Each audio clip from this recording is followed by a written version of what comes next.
Hello guys, welcome to our YouTube channel. आज से हम स्टार्ट करने वाले हैं programming language in C for GATE purpose and for clarity of basics which will be very useful for you.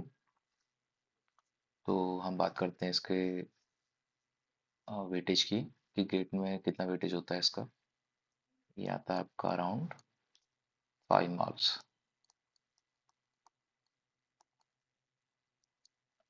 Okay, तो इसमें क्या क्या कवर करने वाले हैं। इसमें पहले हम स्टार्ट करेंगे स्टोरेज क्लासेस। एक जो टॉपिक हम इसमें कवर करने वाले हैं, स्टोरेज क्लासेस। दूसरा है पॉइंटर्स, और पॉइंटर्स में हम करेंगे basics, pointer to pointer, pointer to array element, pointer to one dimensional array, pointer to two dimensional array, pointer to string, pointer to structures, pointer to function, array of pointer, array of function pointer. And third topic हम cover करेंगे इसमें parameter passing techniques. पहली होगी हमारी call by value, दूसरी होगी call by reference, और चौथा टॉपिक जो हम इसमें कवर करेंगे static scope and dynamic scope, और लास्ट में हम कवर करेंगे रिकर्शन। ओके गाइस, चलते हैं आगे और स्टार्ट करते हैं अपना सीरीज को। So storage classes.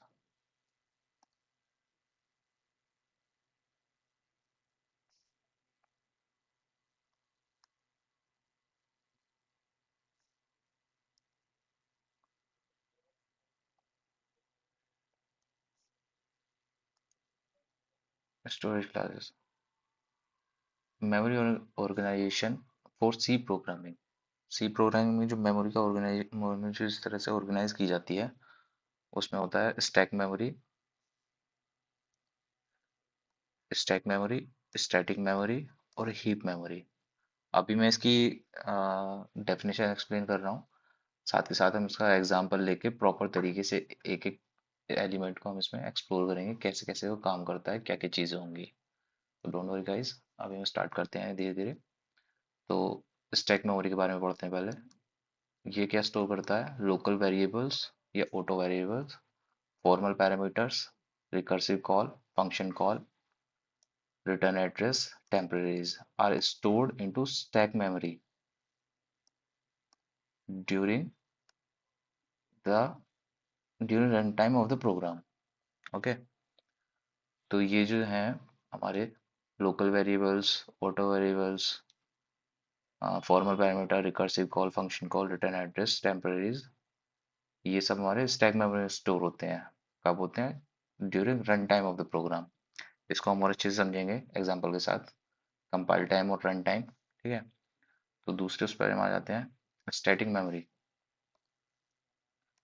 Static memory में क्या होता है, static variables, global variables, function code, string constants are stored into static memory during compile time of the program. Okay, so come during compile time of the program. और third one अभी इसमें आ जाते हैं heap memory. It is allocated by using explicit functions like malloc, calloc, and allocated by using free function. Heap memory allocated during runtime of the program. Allocated during runtime of the program. तो जब हम programme हमारा होता है machine में आता है, तो उस केस में क्या होता है, प्रोग्राम की दो स्टेट होती हैं, एक कंपाइल स्टेट और एक रन टाइम स्टेट। ठीक है, तो कंपाइल स्टेट में क्या करता है, उसकी एरर, सिंटैक्स एरर वगैरह ये सब चेक करता है और उसको आगे भेज देता है, मशीन कोड में कन्वर्ट कर देता है। तो अभी के लिए मैं अभी इतना ऐसा एक्सप्लेन कर रहा हूँ, आगे एग्जाम्पल के साथ हम धीरे धीरे चीज समझेंगे। तो सी प्रोग्रामिंग में जो हमारा मेमोरी होती है, ये किस तरह अरेंज होती है।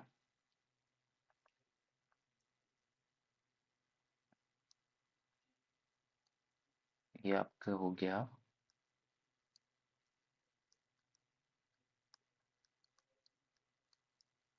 स्टैटिक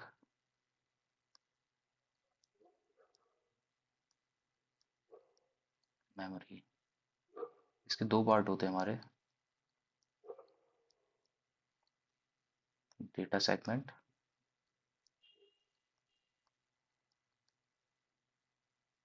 और एंड मतलब टेक्स्ट सेगमेंट।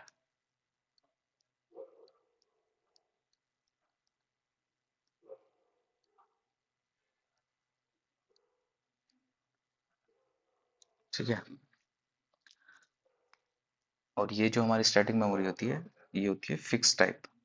इसका साइज हम इंक्रीज नहीं कर सकते, ये फिक्स टाइप होती है।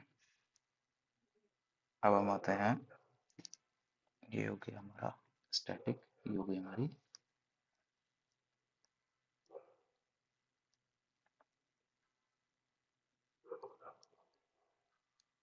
हीप मेमोरी,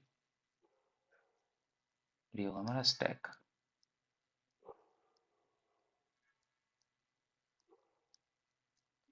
तो जो हमारा हीप और स्टैक होता है, ये एक दूसरे का अपोजिट होता है। ये एक दूसरे का अपोजिट ग्रो करती हैं। इनका साइज फिक्स नहीं होता। ठीक है, चलते हैं आगे। तो स्टोरेज क्लासेस, इसको हम क्यों पढ़ रहे हैं, मैं एक एग्जांपल समझाता हूँ।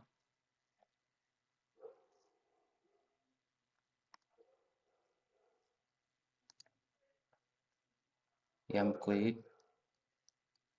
इंटीजर,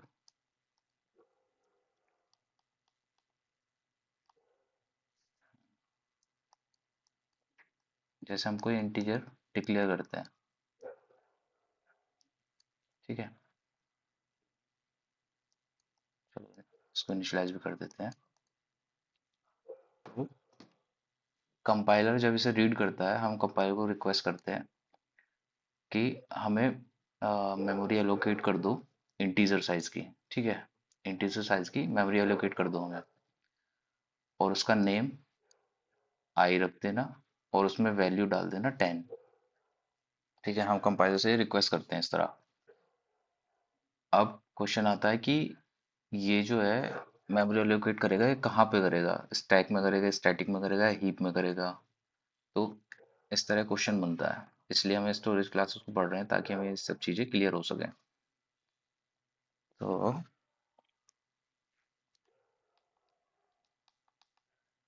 पहला क्वेश्चन हमारा आता है कि कहाँ स्टोर होगा, स्टोरेज एरिया।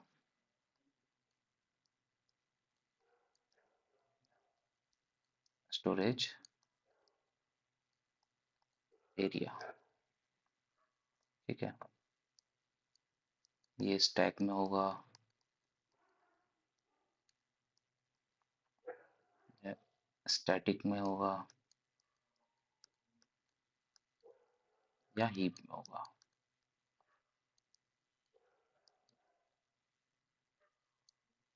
ठीक है,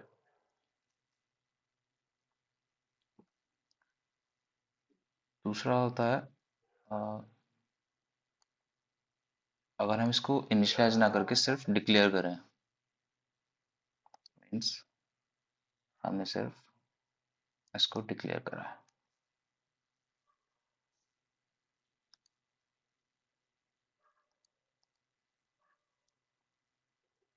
तो अब एक और क्वेश्चन आता है कि इसकी वैल्यू क्या होगी, डिफॉल्ट वैल्यू स्टोर्ड क्या होगी इसमें।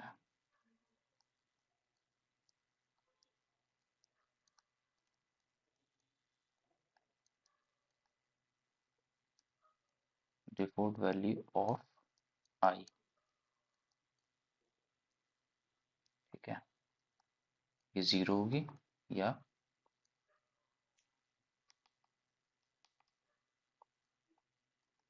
गार्बेज। ठीक है, तीसरा आता है हमारा, इसका स्कोप क्या होगा।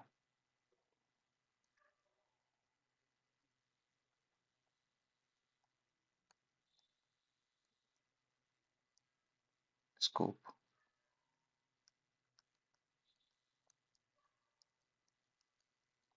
फंक्शन या प्रोग्राम।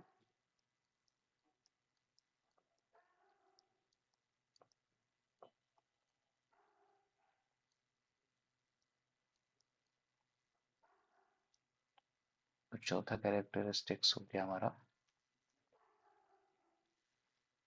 Life time.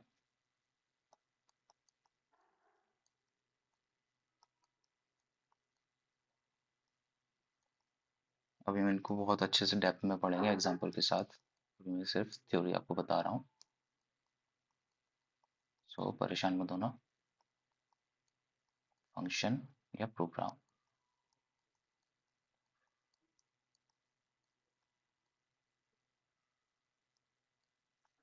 ठीक है, जब हम कोई वेरिएबल डिक्लेयर करते हैं तो हमारे सामने आते हैं चार क्वेश्चन कि ये स्टोर कहाँ होंगे, इनकी इसकी डिफॉल्ट वैल्यू क्या होगी, इसका स्कोप क्या होगा और इसका लाइफ टाइम क्या होगा।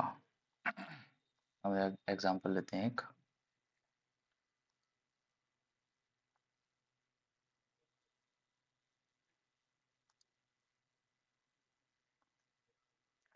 एक फंक्शन,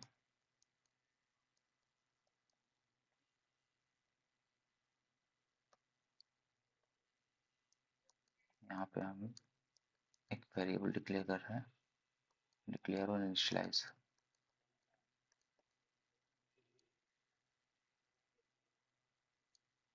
ठीक है,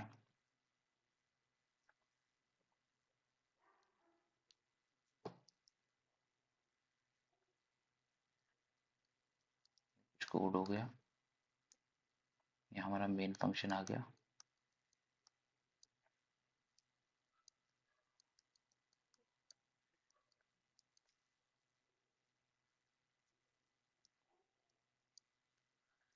यहाँ पे हम वेरिएबल डिक्लेयर करेंगे,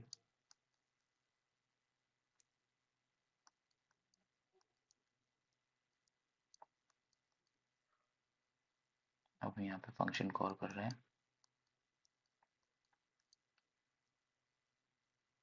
और यहाँ पे प्रिंटफ स्टेटमेंट है।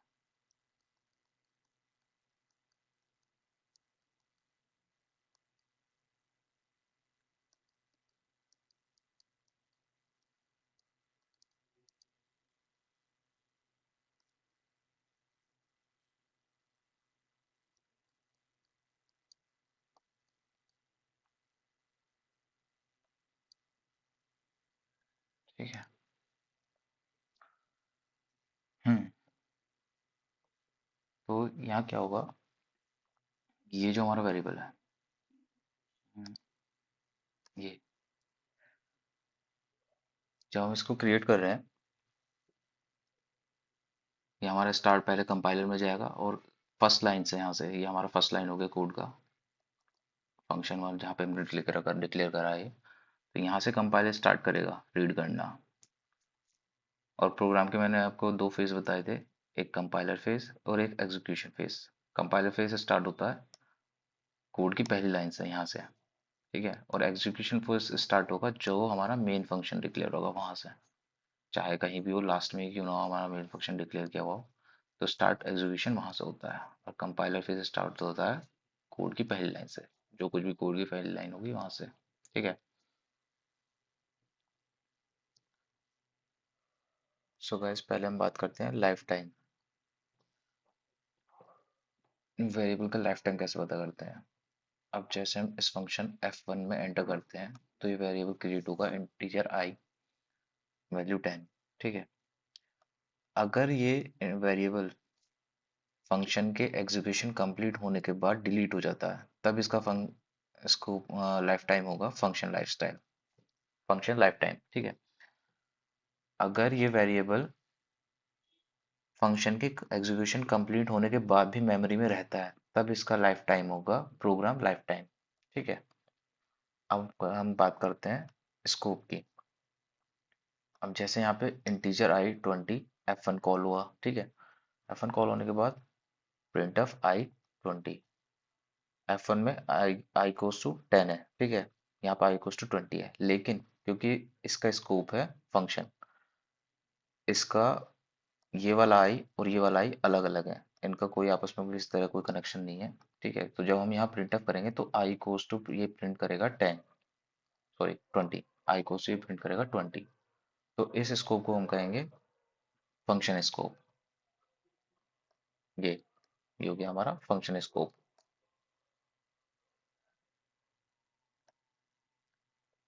Storage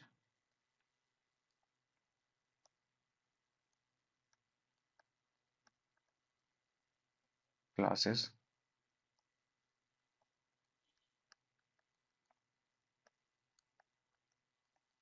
describes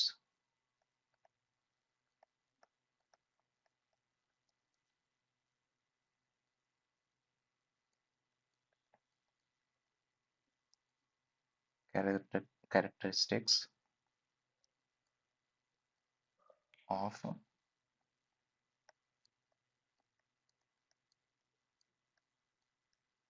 variable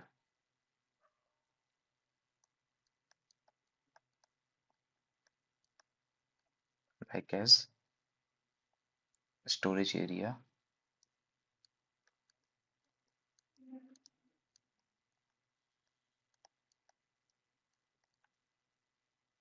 default value,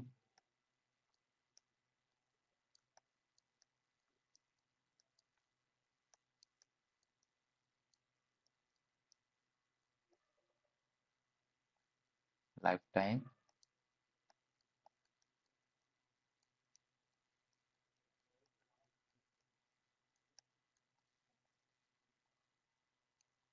and scope।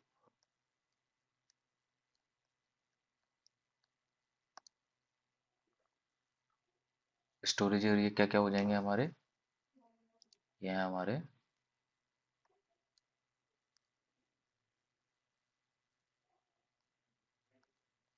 Stack memory, static memory and heap memory. ठीक है,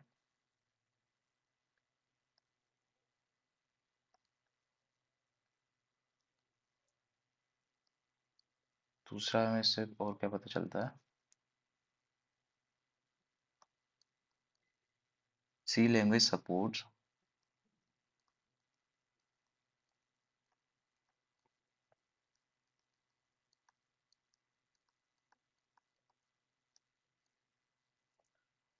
four storage classes, four storage classes. Number एक हो गया ऑटो, नंबर दो हो गया रजिस्टर, नंबर तीन हो गया हमारा स्टैटिक,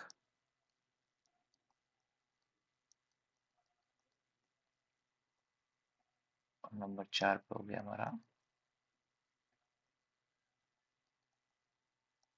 एक्सटर्न।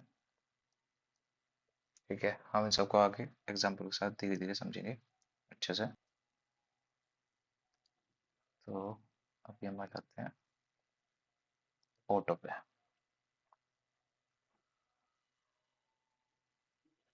तो ये हमारा स्टोरेज टाइप ऑटो। ठीक है, ऑटो सिंटेक्स क्या होगा इसका, ऑटो, ऑटो डेटा टाइप डालेंगे हम फिर यहाँ पे, उसके बाद वेरिएबल का नाम, एग्जाम्पल ऑटो इंट आई। ठीक है, एक छोटा सा नोट है, by default every local every local variable is considered as auto variable, so अच्छा सॉरी ये गलत है यहाँ पे, so यहाँ पे आएगा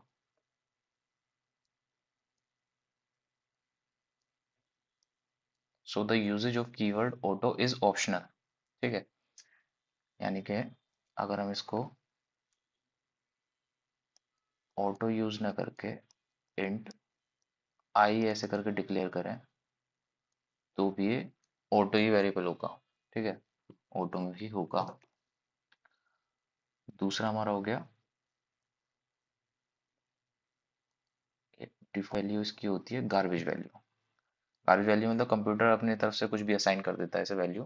ठीक है, एक हो गया जीरो की जीरो असाइन हो रहा है, पर इसमें गार्बेज वैल्यू कुछ भी मतलब कुछ भी वैल्यू होगी वो सब असाइन हो जाएगी बाय डिफॉल्ट। तीसरा हो गया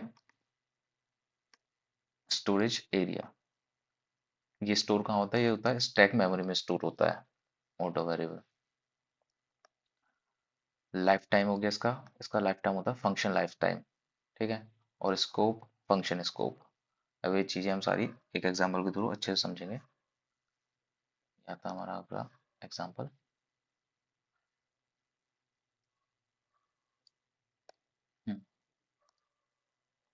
ठीक है, एक छोटा सा प्रोग्राम है। एक हमारा फंक्शन है void, और ये void फंक्शन, ठीक है, यानी कि कुछ रिटर्न नहीं करता। और ये हमारा फंक्शन हो गया abc। ये इंटीजर टाइप की फॉर्मल पैरामीटर ले रहा है। ठीक है, ऑटो इंट आई। यहाँ पे हमने ये एक वेरिएबल डिक्लेयर और इनिशियलाइज कर दिया। ठीक है, यहाँ पे हम ये आई कोस टू आई प्लस के कर रहे हैं, के कोस टू के प्लस आई कर रहे हैं, फिर प्रिंट अप कर रहे हैं आई और के की वैल्यू। यहाँ मेन फंक्शन हो गया हमारा। यहाँ पे एक वेरिएबल डिक्लेयर कर रहे हैं, इनिशियलाइज कर रहे हैं, और फिर यहाँ पे 3 बार हमने A B C function call किया इस आई वैल्यू को वहाँ पे पास कराते हुए, और यहाँ पे प्रिंट अप कराई हमने आई की वैल्यू रिटर्न जीरो। ठीक है,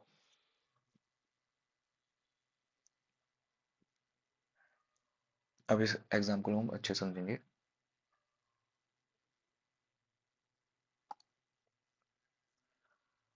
तो जो प्रोग्राम होता है, मैंने पहले ही बताया था इसके बारे में, प्रोग्राम के दो फेज होते हैं, दो स्टेजेस है। एक होता है कंपाइलर, इसका कलर चेंज कर लेते हैं पेन का।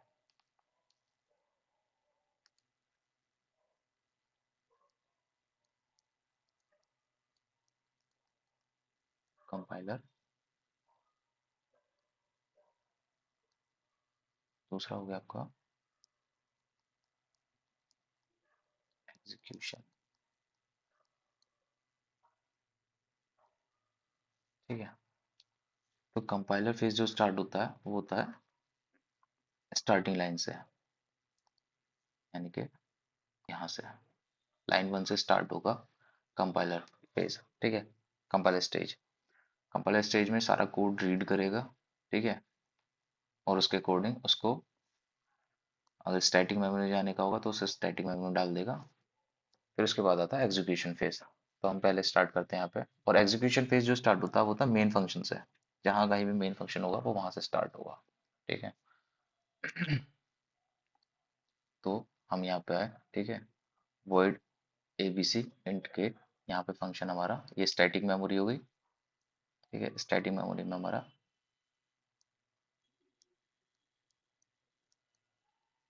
ये फंक्शन आ गया। ठीक है, और यहाँ पे जब हमने देखा यहाँ पे अगली लाइन पे जो कंट्रोल है वो यहाँ पे अगली लाइन पे ऑटो इंट आई। यहाँ ऑटो इंट आई जब कंट्रोलर यहाँ पे आया, तो कंट्रोलर यहाँ पे आने के बाद इसने देखा ये वेरिएबल डिक्लेरेशन है इसका, और डिक्लेयर और इनिशियलाइज हो रहा है। ठीक है, दोनों हो रहे हैं, और ये आ रहा है तुम्हारा स्टैक में होगा। क्यों? क्योंकि ये ऑटो टाइप है। अभी हमने जैसे पीछे पढ़ा कि ऑटो टाइप जो है, ये ऑटो टाइप जो है ये आपका स्टैक में होता है। ठीक है, स्टैक मेमोरी में होता है स्टोरेज एरिया का। तो ये आपका स्टैक में होगा, तो इस लाइन को ना लेके फिर यहाँ पे आएगा आई इक्वल्स टू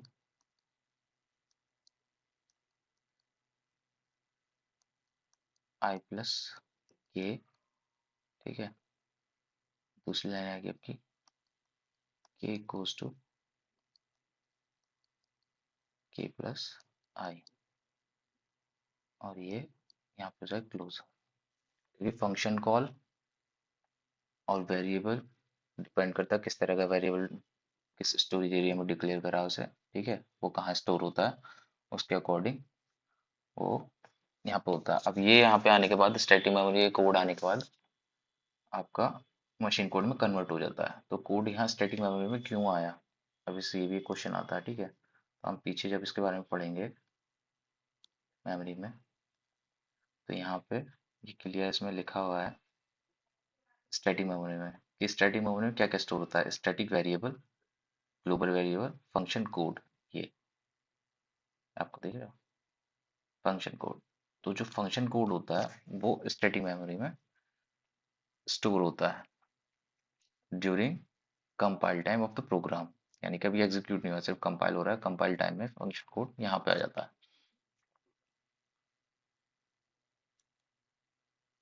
और अब वापस आते हैं यहाँ पे। हम्म, अब ये हमारा एग्जीक्यूट हो गया, कितना, सॉरी, कंपाइल हो गया इतना। लाइन चेंज कर लेता हूँ कलर।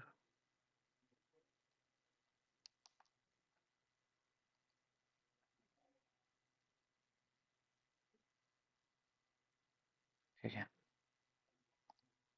अब आते हैं अपने उसमें नेक्स्ट पे। अब यहाँ पे कंट्रोलर आ गया, यहाँ पे मेन फंक्शन पे, ठीक है।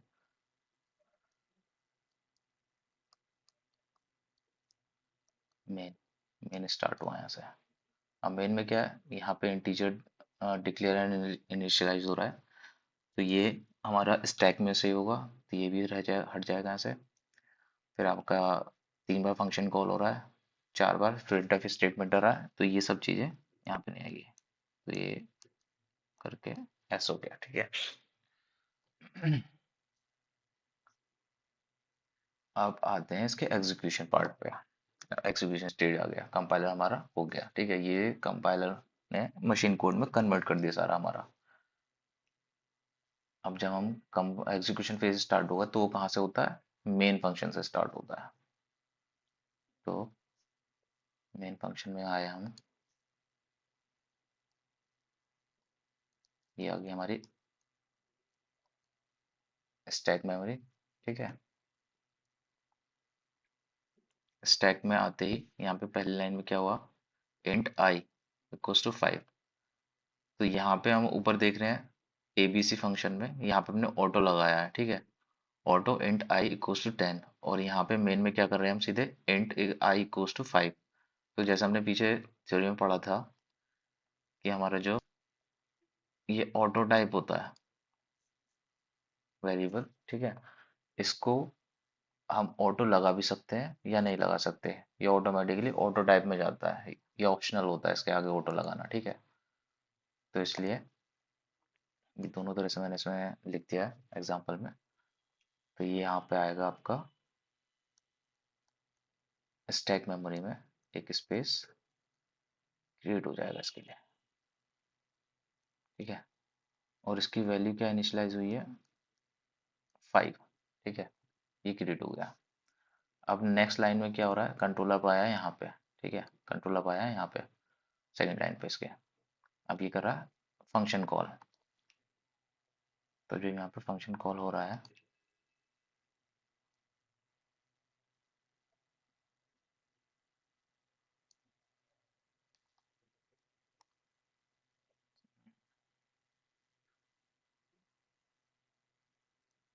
ठीक है, फंक्शन कॉल हो रहा है यहाँ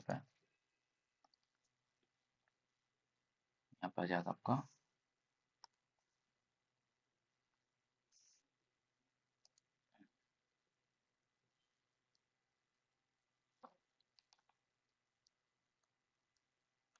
ए बी सी, ठीक है, ए बी सी आ गया। अब यहाँ पे क्या हो रहा है, ये जो वैल्यू है ये फंक्शन कॉल करेगा यहाँ, ठीक है। अभी जो वैल्यू 5 ये आएगी यहाँ पे पास होगी, ठीक है, क्योंकि हम ये आई की वैल्यू पास करा रहे हैं यहाँ पे, ठीक है। तो जब यहाँ पास करा रहे हैं तो यहाँ पे के जो वेरिएबल है के, ये इनिश डिक्लेयर होगा और इनिशियलाइज होगा, ठीक है। इसकी वैल्यू हो गई 5। तो ये सब कहाँ हो रहा है, ABC में, फंक्शन है ABC इसके अंदर, ठीक है। फिर अगले हम यहाँ पे लाइन पे आए, auto int I equals to 10। तो हमारा ये लोकल वेरिएबल क्रिएट होगा एक और।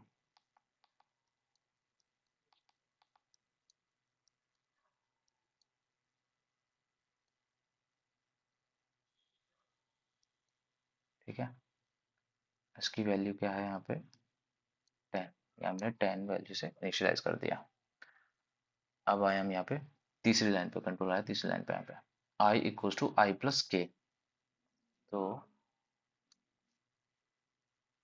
आई की वैल्यू क्या है यहाँ पे 10, ठीक है, आई की वैल्यू हमारी 10 और के की वैल्यू हमारी यहाँ पे 5।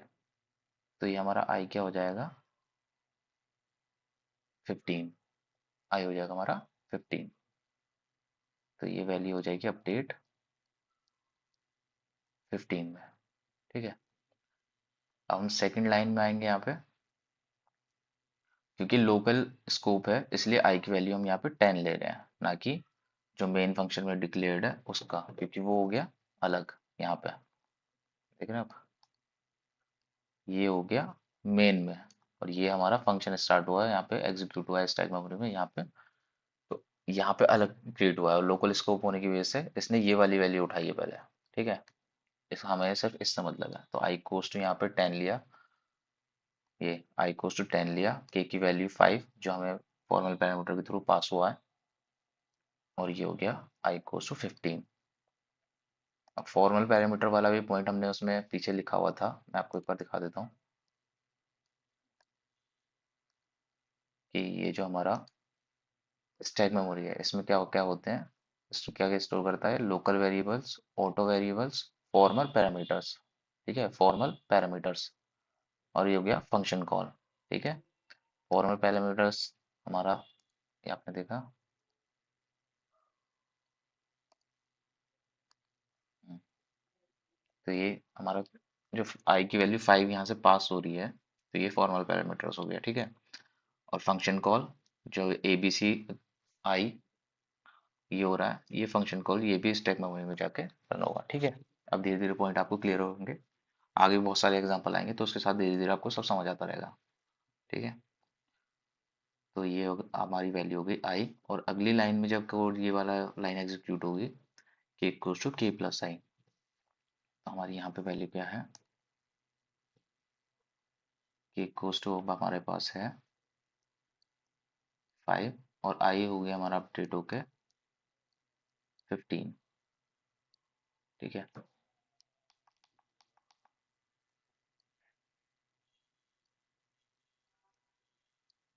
ठीक है, ये हो गया हमारा 15। तो के की वैल्यू हो गई यहाँ पे 20। तो जब हम यहाँ पे प्रिंट एफ करेंगे इसे,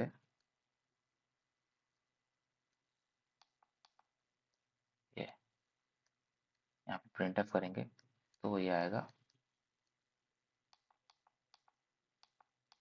इसकी वैल्यू आएगी, आई की वैल्यू हमारे पास 15, और ये आएगा 20, कुछ हो जाएगा 20, ठीक है। पहला प्रिंट एफ हमारा ये आएगा। फिर दूसरी बार ये फंक्शन फिर से कॉल होगा यहाँ पे, सॉरी उससे पहले थोड़ा सा एक्सप्लेन कर देता हूँ मैं और ये अच्छे से। तो जब हमारा ये एग्जीक्यूशन कंप्लीट हो गया,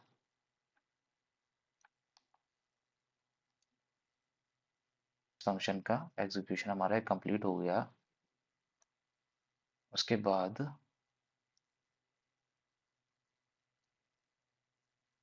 एग्जीक्यूशन कंप्लीट होने के बाद ये आपका रिटर्न टू, ठीक से कर देता हूँ ताकि आपको अच्छे से समझ में आ जाए।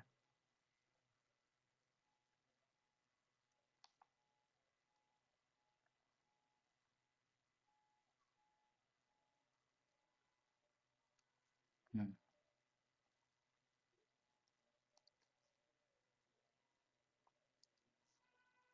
ये एग्जीक्यूशन कंप्लीट होने के बाद ये होगा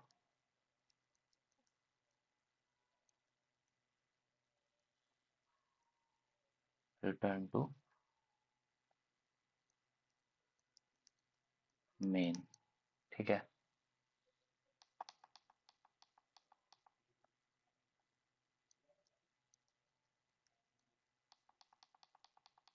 ठीक से दिखाई नहीं दे रहा, रेड कलर देते हैं।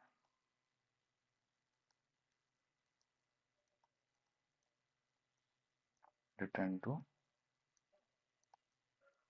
मेन। ठीक है, ये मेन की तरफ रिटर्न हो जाएगा।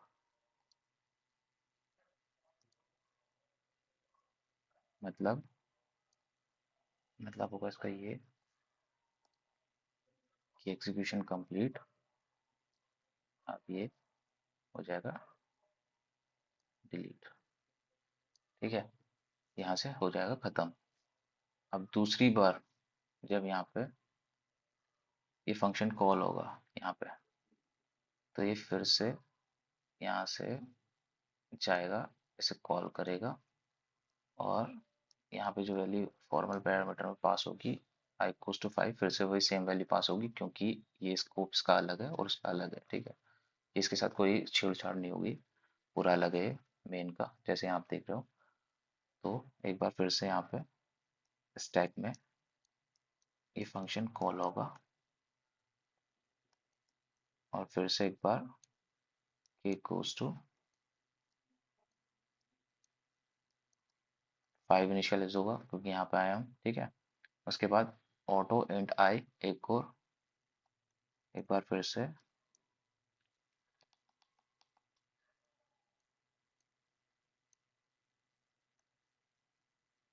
i इक्वल्स टू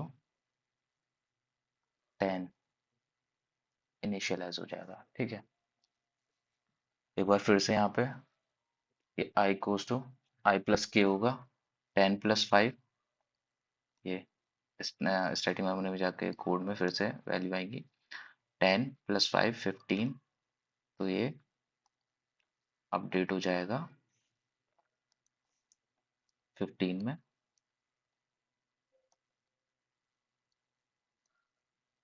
i की वैल्यू होगी 15, और k इक्वल्स टू k+i, यानी कि 5 + 15, ये हो जाएगा यहाँ पे 20।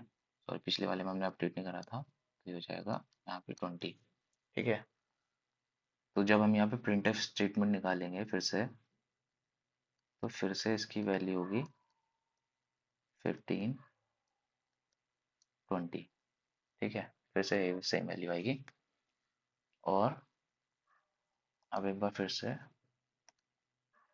ये होने के बाद आपका ये जाएगा, एग्जीक्यूशन कंप्लीट हो गया। अब ABC का ये होगा रिटर्न टू मेन, तो ये यहाँ से जाएगा वापस, कंप्लीट होगा यहाँ पे इस वाले मेन में। ठीक है, तो अब इसको हम करते हैं डिलीट। ठीक है, ये हो गया हमसे खत्म। अब इस टाइप पे हम आगे बढ़ेंगे ऐसे। ये स्पेस नहीं है, इसलिए बाहर की तरफ बना रहा हूँ मैं। ठीक है, अब थर्ड टाइम फिर से फंक्शन कॉल होगा एक बार। ठीक है, ये आया यहाँ पे। ठीक है, यहाँ पे वैल्यू आएगी कितनी है, 5, और सेम फिर यहाँ पे ABC फंक्शन हो गया ऑल, फिर से के इनिशियलाइज होगा, डिक्लेयर एंड इनिशियलाइज। ठीक है, इसकी वैल्यू है आई, इसकी 10। ठीक है, ठीक है, अब जब आई गोज टू आई होगा, तो इसकी वैल्यू जाएगी, अपडेट हो गया 15, और के गोज टू k+i जब होगा उसकी वैल्यू हो जाएगी 20। ठीक है, ये ठीक है, ये भी कंप्लीट हो जाने के बाद ये आपका प्रिंटर से यहाँ पे जो निकलेगा, ये आएगा 15 20। ठीक है, सेम पहले की तरह। ठीक है, सेम ऐसे 15 20 यहाँ पे इसका डाउट आ जाए। ये कंप्लीट होने के बाद इसका एग्जीक्यूशन ABC1 का रिटर्न टू मेन, ये ऊपर मेन फंक्शन में चला जाएगा और एग्जीक्यूशन कंप्लीट तो ये हो जाएगा मेमोरी से डिलीट डिलीट। ठीक है, ये हो गया डिलीट। अब हम यहाँ पे हैं ऊपर मेन फंक्शन में। ठीक है, मेन फंक्शन में आपका प्रिंट स्टेटमेंट, और ये प्रिंट स्टेटमेंट जो जो आई वैल्यू रहा तो ये प्रिंट कर, ये वाला आई, ये वाला आई। ठीक है, क्योंकि ये सिर्फ मेन में, क्योंकि लोकल वेरिएबल है तो ये वाला प्रिंट होगा 5। के बाद रिटर्न टू 0, तो ये रिटर्न कहाँ होगा, रिटर्न टू ओएस, क्योंकि ओएस को कॉल करता था तो यहाँ से ये ओएस। ठीक है, ये ओएस। ठीक है, ये भी हो गया। ठीक है, ये भी हो गया। तो इस प्रोग्राम का हमारा आउटपुट आएगा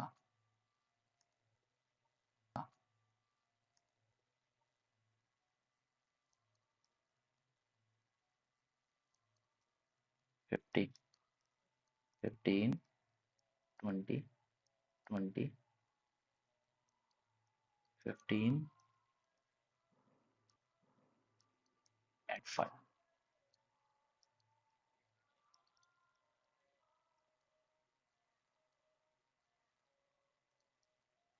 ये होगा हमारा। और मिलते हैं नेक्स्ट वीडियो में।